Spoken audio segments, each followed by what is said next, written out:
Hello बच्चों, चलिए आज का हमारा प्रश्न है गणितीय आगमन सिद्धांत से सिद्ध करें। हमें सिद्ध करना है 1 गुणा 3 प्लस 2 गुणा 3 का स्क्वायर प्लस 3 गुणा 3 की घात 3। ठीक इसी प्रकार n गुणा 3 की घात n बराबर है हमारे पास 2n प्लस 1 गुणा 3 की घात n प्लस 1 प्लस 3 बट्टे में 4 के। तो यहाँ से इस प्रश्न को करने हैं तो हमारे पास यहाँ से हमारी मुख्य अवधारणा रहेगी, इसे हमने गणितीय आगमन सिद्धांत के द्वारा सिद्ध करना है। तो गणितीय आगमन सिद्धांत में हमें क्या कहता है, सबसे पहले हम n बराबर 1 के लिए सिद्ध करेंगे।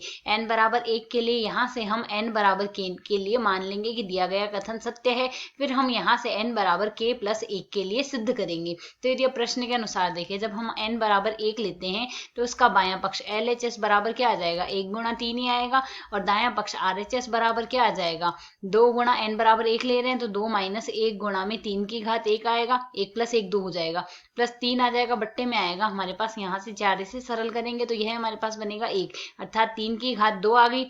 इसमें से यदि हम सरल करें तो यह क्या आ जाएगा, 3 की घात 2 प्लस में आएगा 3 और बट्टे में आ जाएगा 4। इसमें से हम 3 उभयनिष्ठ ले सकते हैं तो 3 प्लस 1 बराबर 4 हो जाएगा, 4 बट्टे 4, 4 से 4 कट जाएगा और मान आ जाएगा हमारे पास 3 के बराबर। बायां पक्ष 3 आया था और दायां पक्ष भी हमारे पास 3 आ गया। तो n बराबर 1 के लिए हम कह सकते हैं n बराबर 1 हेतु सत्य है दिया गया कथन, तो सत्य है। अब हम n बराबर k के लिए मान लेंगे। अतः माना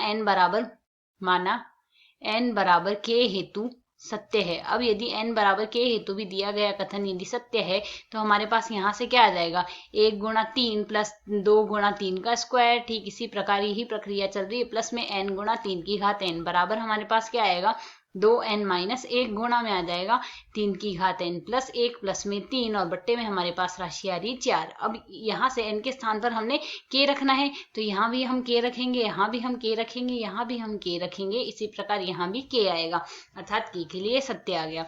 अब हम n बराबर k प्लस 1 के लिए सिद्ध करेंगे। तो यदि n बराबर k प्लस 1 हेतु हम सिद्ध करते हैं तो n बराबर k प्लस हेतु n के स्थान पर k प्लस 1 रखेंगे तो बायां पक्ष हमारे पास क्या आ जाएगा, LHS बराबर हम क्या लिखेंगे, 1 गुणा में 3 प्लस 2 गुणा में 3 का स्क्वायर। ठीक इसी प्रकार यही प्रक्रिया चल रही है।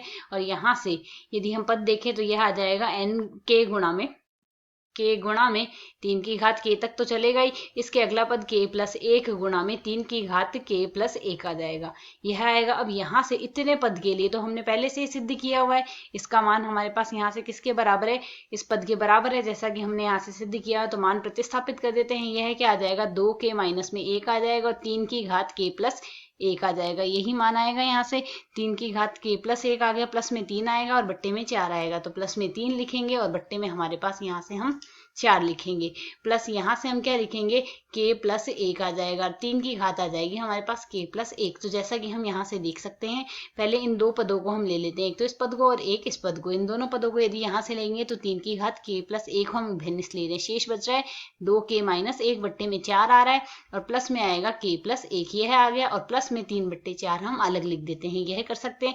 इसे यदि अब हम सरल कर ले लघुत्तम लेके तो इस पद को यदि सरल करेंगे तो यह हमारे पास क्या बन जाएगा, यहाँ से हमारे पास राशि जैसा कि हम देख सकते हैं 2k माइनस 1 है, यहाँ से लघुत्तम से 4k प्लस 4 बन जाएगा, बट्टे में आ जाएगा 4। इसे यदि हम सरल कर ले यह आ जाएगा 2 और 4 6k आ गया और प्लस में 3 आ जाएगा और बट्टे में आएगा हमारे पास यहाँ से 4। तो यदि अब हम इसमें से भी 3 उभयनिष्ठ ले ले तो शेष क्या बचेगा, 2k प्लस में 1 आ गया और बट्टे में हमारे पास राशि आ जाएगी यहाँ से 4। अब यदि इसे हम सरल करें तो इसे हम यह भी तो लिख सकते हैं, तो यहाँ से हमारे पास 3 की घात k प्लस 1 तो पहले से ही आ रहा है, तो यह हमारे पास क्या बन जाएगा, यहाँ से यह बन जाएगा हमारे पास 3 की घात k प्लस 2 बन गया और 2k प्लस 1 है तो इसे यदि हम सरल करें तो 2 गुणा k प्लस 1 यदि लिख देते हैं तो यह 2 बन जाएगा हमारे पास, केवल प्लस 1 है तो माइनस 1 के रूप में इसे लिख सकते हैं। और बट्टे में हमारे प्लस में आ रहा है हमारे पास यहाँ से 3 आ रहा है और बट्टे में आ रहा है 4, तो यह बराबर आ जाएगा हमें यहाँ से जो LHS हम इसके लिए लेके चलेंगे यह हमारे पास RHS का रूप बन गया। अर्थात यदि हम यहाँ से k प्लस 1 के स्थान पर क्या रख दे,